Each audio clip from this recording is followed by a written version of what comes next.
Takwa apa? Yang namanya takwa adalah menjalankan semua perintahnya Allah dan meninggalkan semua larangannya. Ketika umpamanya salah satu daripada perintah Allah ada yang kita abaikan, lalu Allah memberikan sesuatu hal menimpa kita, sesuatu hal yang tidak menyenangkan menimpa kita, itu namanya apa? Bukan cobaan, akan tetapi namanya peringatan. Ini perlu diingat. Kadangkala kita itu jadi orang ketika ketimpa musibah ataupun apa, dengan entengnya mengucapkan ini cobaan dari Allah. Iya, ngaji kagak. Iya, ngaji kagak, sholat Kagak. Aku ujian. Iya, ngakunya ujian. Padahal itu mungkin saja merupakan peringatan daripada Allah Subhanahu wa ta'ala. Sebab apa? Pada dasarnya tiap hari Allah itu memanggil-manggil kita sebetulnya. Dalam Al-Quran Allah juga berfirman, wasari'u ila maghfiratin min rabbikum wa jannatin 'arduha as-samawati wal ardh u'iddat lil muttaqin. Allah Wasaringulan agak osiro mrene osiro jarene Allah seperti itu. Wasaringu mrene. ada yang senang girang tuh, ada yang girang tuh. Wasaringu ila maghfiratin min rabbikum. Mrene osiro cepet-cepet to terhadap ampunannya Allah Subhanahu wa ta'ala. Jadi orang-orang yang zalim, orang-orang yang masih suka berbuat dusta, orang-orang yang masih berbuat kemungkaran, itu sebetulnya disayang oleh Allah Subhanahu wa ta'ala, dipanggil terus oleh Allah agar supaya kembali mendekat kepada Allah Subhanahu bawa sini ya langsung ya. wa ta'ala. Bahkan tidak hanya dipanggil-panggil, akan tapi agar supaya apa? Mendapatkan wajannatin 'arduhas samawati wal ardh, mendapatkan surga yang surga tersebut lebih luas daripada bumi langit seisinya. Allah menyiapkan surga yang luasnya seluas langit, bumi dan isinya. Itu untuk siapa? U'iddat lil muttaqin, yaitu disiapkan oleh Allah Subhanahu wa ta'ala bagi orang-orang yang senantiasa berserah diri ataupun bertakwa terhadap Allah Subhanahu wa ta'ala. Kembali lagi tadi, ketika orang tersebut tertimpa musibah, tertimpa sesuatu hal yang tidak menyenangkan, tertimpa sesuatu hal yang sangat tidak menyenangkan di hati kita.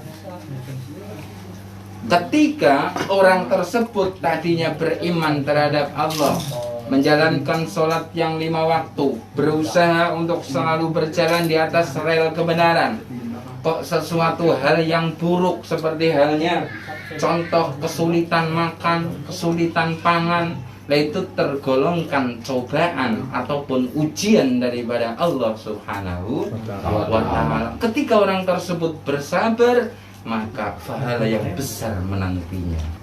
Akan tapi ketika orang tersebut kok malah grumel, ngedumel, sampai bercerita terhadap orang lain, maka dawuh Rasulullah apa coba? 70 kali lipat kesusahan yang serupa akan ditimpakan secepatnya ke orang tersebut. Nauzubillah min dzalik. Maka dari itu ketika umpama kita ada kesusahan rezeki, kesusahan apapun, jangan gampang bercerita terhadap, apalagi di sosmed. Menurut Nabi terhadap cerita terhadap satu orang saja, maka tunggulah 70 kali lipat kesusahan yang sama akan segera ditimpakan. Terus kalau ada yang nanya gimana Pak Ustadz? Gimana? Kalau ada yang nanya, gimana nih sekarang kantong gimana kantong? Gimana jawabnya? Alhamdulillah, syukurin aja gitu ya. Iya, harus seperti itu. Alhamdulillah, cuman alhamdulillahnya kan ada 2 macam. Alhamdulillahilladzi la yutimmu, ataupun alhamdulillah ala kulli hal. Biasanya kalau umpamanya orang alhamdulillah yutimmu, berarti mendapatkan kenikmatan, keanugeraan yang sempurna dari Allah Subhanahu wa ta'ala. Ketika orang tersebut menjawab alhamdulillah ya ala kulli hal, apapun dapat satu batang pun tetap disyukuri. Itu termasuk contoh. Dinikmati. Betul, tapi kita mesti ingat itu. Wa in ta'adzana la in syakartum la azidannakum wa la in kafartum innal adzabi lasyadid. Kita mesti selalu ingat itu. Dapat seperak, 2 perak, dapat makan siang ini, dapat makan pagi ini, harus bersyukur agar supaya apa? Nanti ditambahkan kenikmatannya oleh Allah Subhanahu wa ta'ala. Jangan malah bahwa sekarang ini makan lagi pagi-pagi, nanti siang nggak tahu dah. Jangan seperti itu. Iya. Betul, jangan pesimis. Sudah bilang sih ke teman-teman kalau seandainya lagi nggak ada nasi, main ke showroom. Kita nangis bareng. Subhanallah, nggak apa-apa. Iya, ya, jangan pesimis, yakin Allah menciptakan kita pasti bertanggung jawab. Itu Ustaz, pasti ya. Biasanya kalau seandainya kita pengen belajar gitu ya, pengen hijrah, Ya. bisa cobaannya makin kencang juga Pak Ustaz ya. Betul. Itu bener ya. Benar, memang seperti itu contoh. Tapi memang iya, orang yang tadinya umpamanya suka mabuk, mohon maaf, umpamanya tadinya suka mabuk, suka minum, suka ini dan itu segala macam, pokoknya tidak semudah, tidak semulus seperti halnya lagi nyetir. Iya, benar. Enggak, itu serius. Sebab apa? Yang namanya iblis, setan itu senantiasa menggoda. Bahkan biasanya yang tadinya teman tidak chatting, ujuk-ujuk chatting, bro, ayo kita ngumpul. Iya. Ada seperti itu. Pokoknya yang namanya iblis itu tidak pernah ridho terhadap orang yang berusaha kembali terhadap Allah Subhanahu Wa wa ta'ala. ta'ala. Salah satu contoh juga yang sering gampang terjadi percekcokan itu dalam keluarga. Itu loh, hal sangat sepele gara-gara ikat karet, gara-gara apa? Betul, ketika tidak bisa menghadapi sesuatu itu dengan bijak, dengan pemikiran-pemikiran yang luas, maka hal yang kecil itu akan menjadi sangat besar. Dan kadang juga gara-gara buku, contoh mamanya, "Ma, tolong ambilkan buku, nanti dulu." Gelas dibanting, jepret, ada seperti itu. Ada. Pak Jo tuh biasanya. Ada seperti itu. Itulah Emang halus, luar Pak. biasanya rumah Halus ya. tangga Bukan ataupun gelas, piring. luar biasanya iblis Terbang. ataupun setan yang tidak pernah menginginkan anak keturunannya Nabi Adam untuk rukun. Itu nggak pernah menginginkan. Karena apa? Begitu iblis disumpahi oleh Allah, dilaknat oleh Allah, dan kata Allah iblis akan dimasukkan ke dalam neraka untuk abad dan abadin selama-lamanya. Kata iblis apa? Boleh pangeran, nggak apa-apa ya Allah, aku nanti dimasukkan ke dalam nerakamu, akan tapi tolong izinkan aku untuk membawa teman-teman, yaitu dari hamba-hambamu. Kata Allah apa? Silahkan, tapi bagi yang tidak bisa engkau coba, ya jangan coba-coba. Akhirnya apa ya? Makanya begitu iblis diizinkan oleh Allah seperti itu, makanya iblis keluar langsung joget-joget. Itu pertama kali yang joget-joget iblis. Oh. Tuh, Pak Jo, dari perut tuh. Iya, Jo. Tali perut. Tadi perut. Itu yang pertama kali joget-joget itu iblis. Tadi perut. Pak Jo bahas dari perut mulu. Pak Jo kalau bahas dari perut janda. Jadi makannya ada 2 ini. Oke, kita lanjutkan lagi. Kun aliman au muta'alliman. Kalau aliman. Betul. Kun aliman, jadilah orang pertama, golongan pertama yang mengajar. Ketika tidak, kun aliman au muta'alliman, atau jadi golongan yang kedua, yakni yang mau belajar. Itu loh.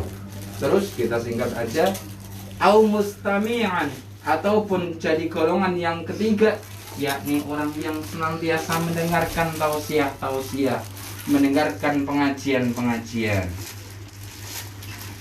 Au muhibban, dan golongan yang keempat yang termasuk orang yang akan bahagia dunia akhirat adalah sekedar cinta saja.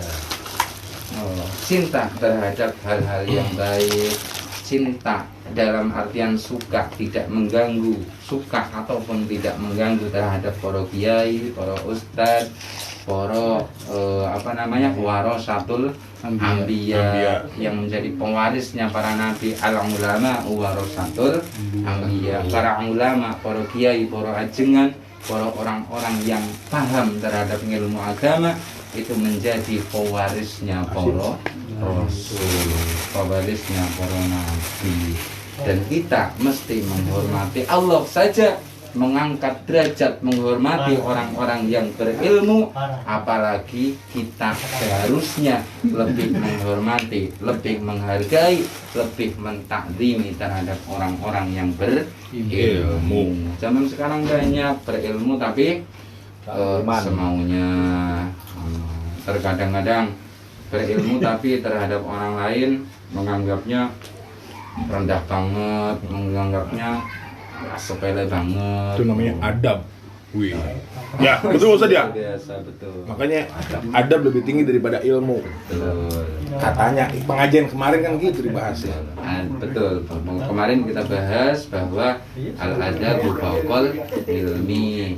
Adab itu tata krama, budi pekerti, sopan santun itu lebih tinggi daripada ilmu. Sebab ketika orang beradab pasti berilmu, tapi orang berilmu belum tentu beradab. Kita kembali lagi, wala takunil khamisa fatahlik. Jangan jadi golongan yang kelima fatahlik, karena akan mengalami kerugian, baik kerugian di dalam dunia ataupun kerugian di dalam akhirat. Siapakah itu orangnya? Ngajar tidak mau, belajar tidak mau, mustamingan, mendengarkan mau'izatul hasanah tidak mau, sekedar suka saja terhadap tiga golongan tersebut tidak mau, maka orang tersebut tergolongnya fatahlik, orang yang rugi besar, orang yang buntung baik di dalam dunia ataupun di dalam akhirat. Sudah jam berapa nih bro? Jam 8. 10 sudah ya? Ya, insyaallah lain waktu kita sambung lagi, mudah-mudahan ada manfaatnya. Apabila ada kesalahan dan khilafan saya mohon maaf. Wallahul muwaffiq ila aqwamit thoriq. Wassalamualaikum warahmatullahi wabarakatuh. Waalaikumsalam. Ustaz, maaf saya nanya boleh? Boleh.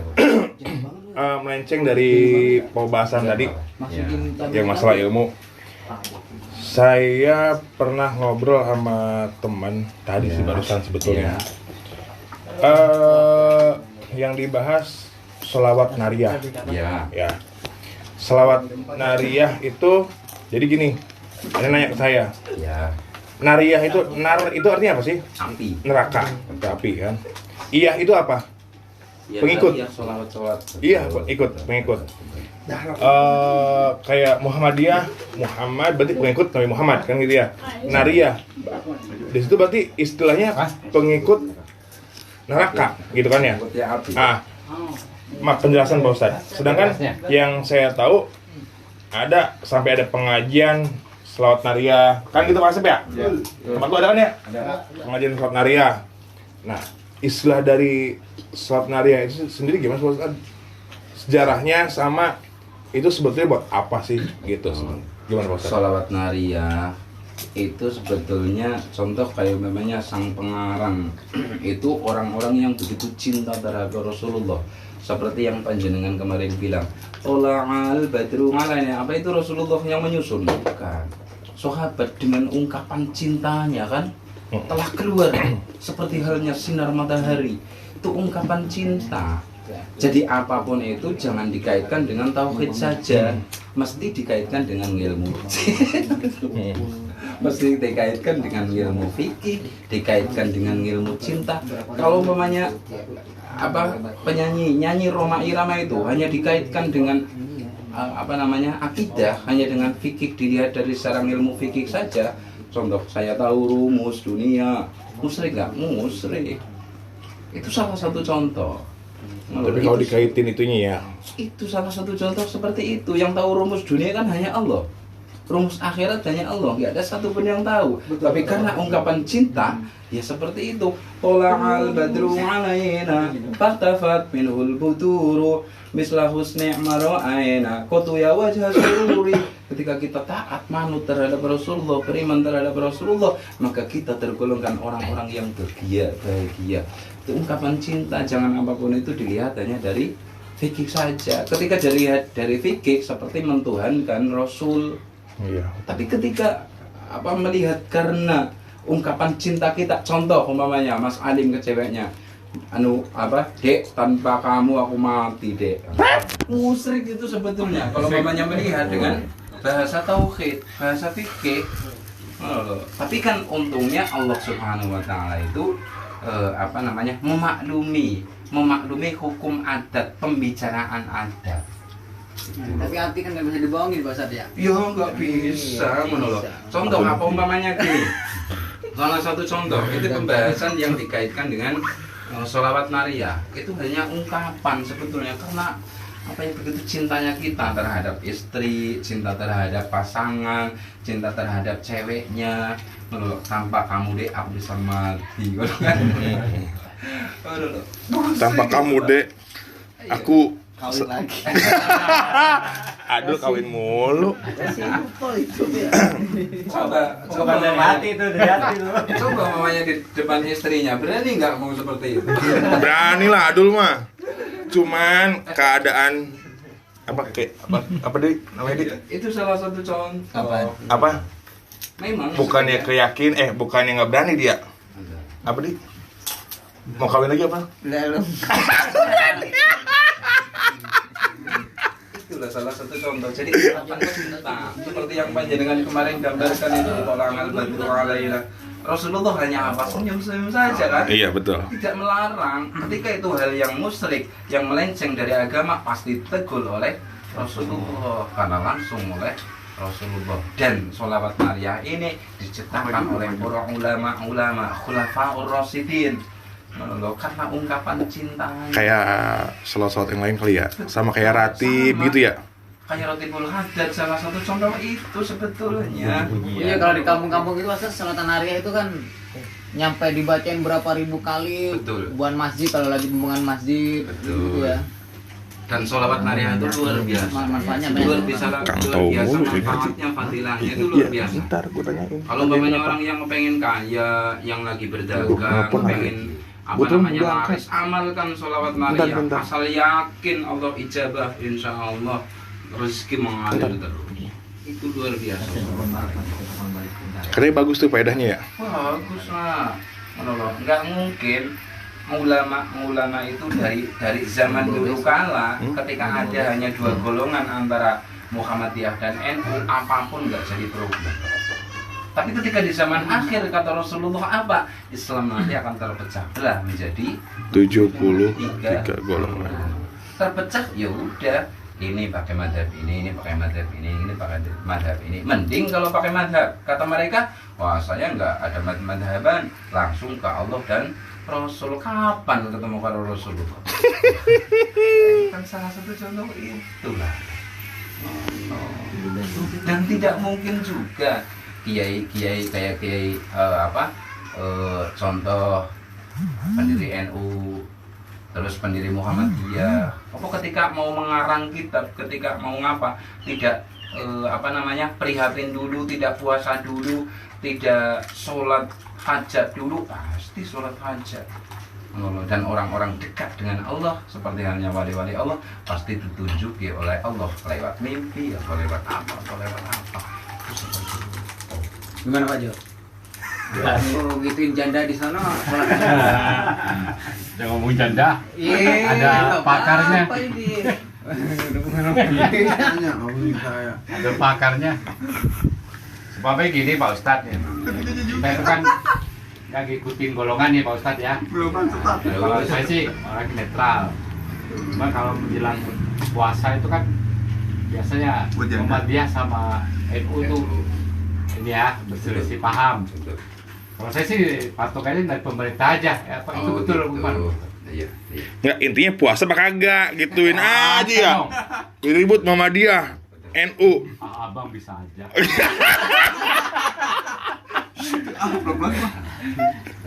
Jadi ngikutin pemerintah aja ya Pak Ustadz. Ya kan penanggung jawab MUI ya. Betul. Makanya ketika kita ngikut ada yang bertanggung jawab. Ketika kita ada salah atau apa ditanya oleh malaikat, orang ada pemerintah, saya ngikutin pemerintah, tanyalah pemerintah. Seperti halnya Gus Dur, pas ketika mau mundur itu apa menghadap ke MPR dulu, minta Gitu baju. surat pengunduran diri agar supaya nanti apa bertanggung jawab menjadi seorang presiden itu luar biasa, ataupun pertanggungjawaban orang menjadi khalifah, contoh panjangan jadi imam dalam keluarga itu pun mesti bertanggung jawab istrinya, bertanggung jawab anak-anaknya, bahkan ketika sampean udah meninggal di alam barzah, di alam kubur, anak yang masih berada di bawah balik ataupun setelah balik, anak tersebut berdosa, sampean ikut kena imbas dosanya, dikirim ujuk-ujuk lagi enak-enak umpamanya tidur. Kalau Pak Wito, dia mah amin. Kalau Pak Jo meninggal, amin. Itu salah satu contoh itu. Ketika sampean mempunyai anak yang soleh, solihah, lagi di alam barzah pun ujuk-ujuk kenikmatan datang. Itu luar biasa. Mau seorang khalifah ataupun seorang imam, seorang pemimpin dimintai bertanggung jawab. Maka seperti halnya Gus Dur meminta itu. Begitu nanti Gus Dur, kata Gus Dur apa? Beliau nanti ditanya, kenapa kok ini dan itu, tanya aja itu sama itu yang mengeluarkan ini dan itu. Seperti itu. Kalaupun di alam barzah sama seperti itu hukum. Kita para keluarga bertanggung jawab anak istri, apalagi pemimpin kayak gitu ya. Iya, luar biasa. Luar biasa ya. Pantesan tinggal nyalon. Hah? Pantesan tinggal nyalon. Nggak nyalon. Presiden. Nggak punya duit. Aku kira bertanggung jawabnya lebih besar gitu. Pertanggung jawabannya sangat luar biasa. Lo tau nggak kenapa gue nggak nyalon RW? Pertama, itu yang kedua sih. Kedua, pertanggung jawaban. Iya. Yang pertama, Duit. modalnya gede. Bener kan balik modal, Bos. Hah? Balik modal lagi. Kalau balik modal, nggak balik modal gila. Tapi mohon maaf, Pak Ijo apa kuning? Pak Ijo, Apa aja, Pak? Pak Ustaz. yang namanya kita di dunia itu mesti bermadhab.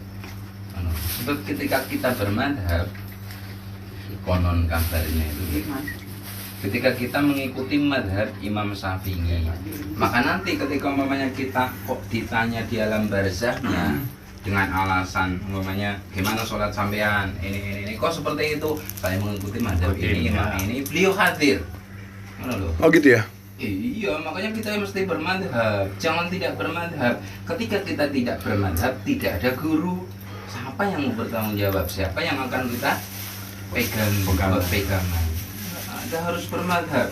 Ketika mau menjadi madhab Syafi'i, silahkan. Mau madhab Hambali, silahkan. Mau madhab Hanafi, silahkan.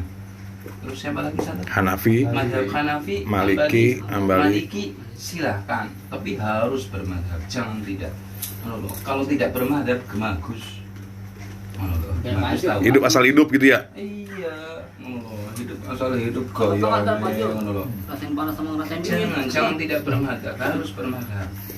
Agar supaya apa? Insya Allah umpamanya kita bermadhab Imam Maliki, nanti ketika ditanya, sampean kok sholatnya seperti ini, itu loh madhab atau Imam Maliki yang seperti ini. Beliau datang nemui malaikat.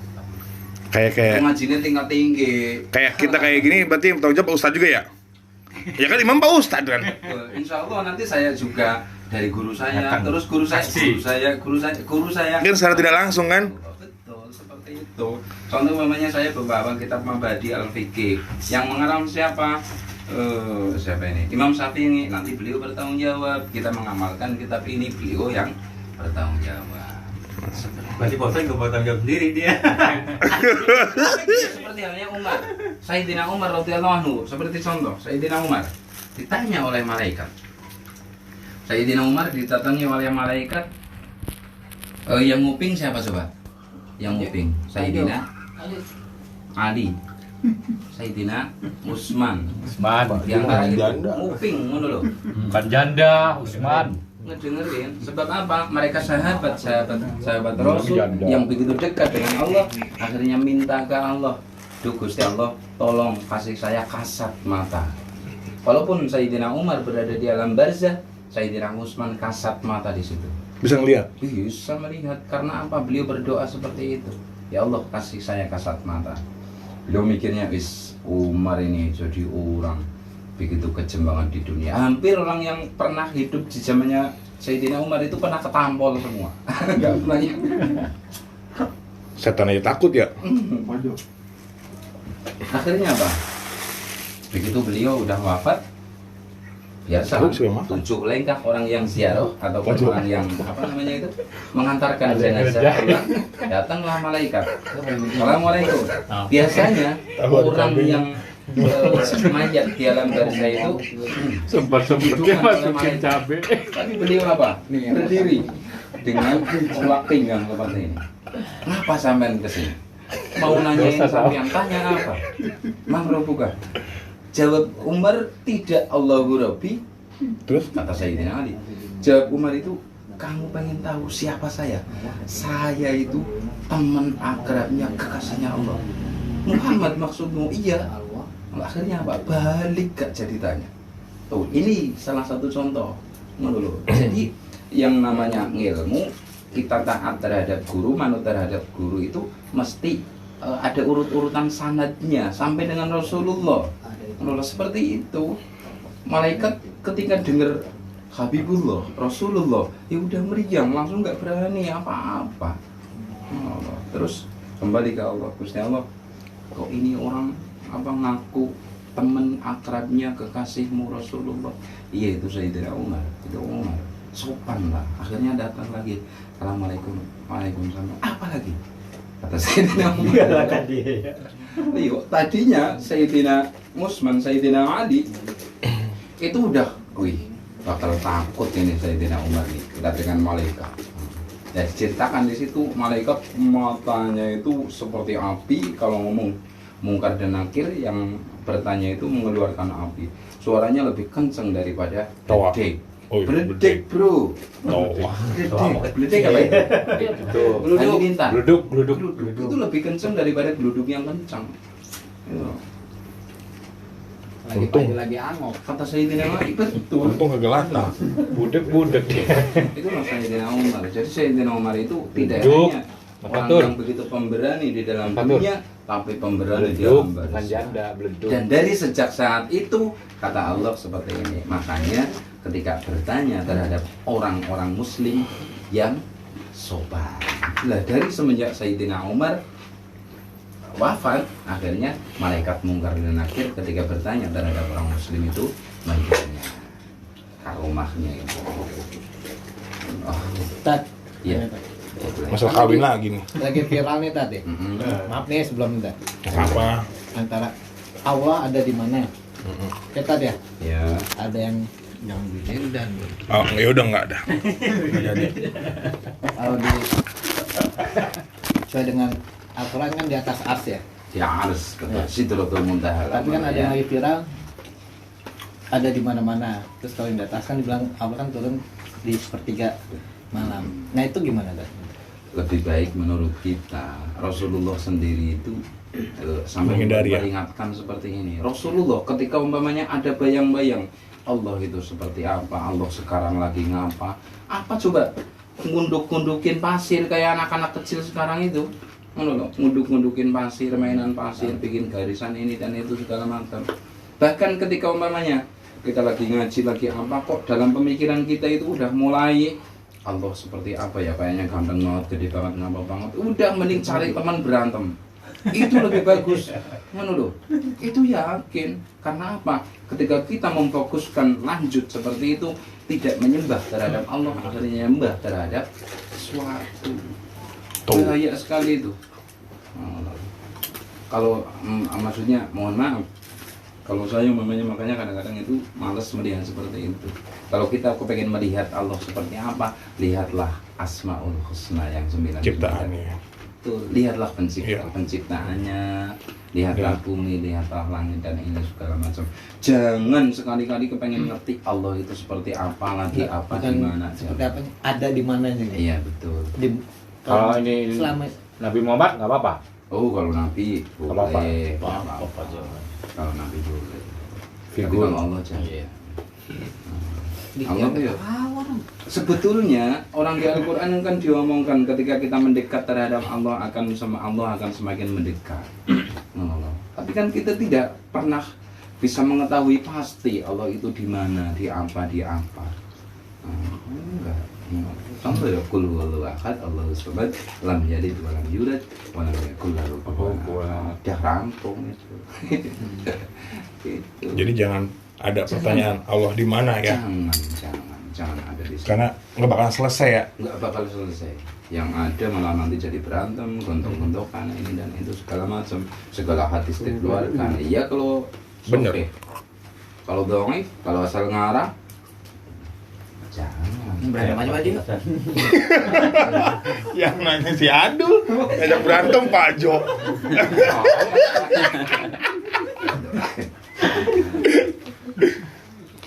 Ini yang bahas poligami aja di.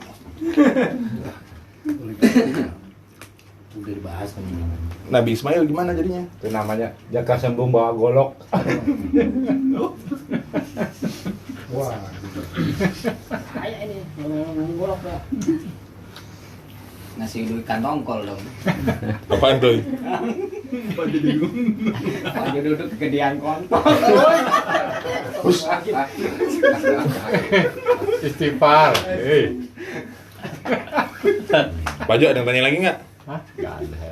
Cukup. Oke, yang lain nih. Apa tuh nanya orang tuh? Udah berapa tanya nggak paham. Tapi jadi orang itu apa? Mobil gimana, Pak Jo?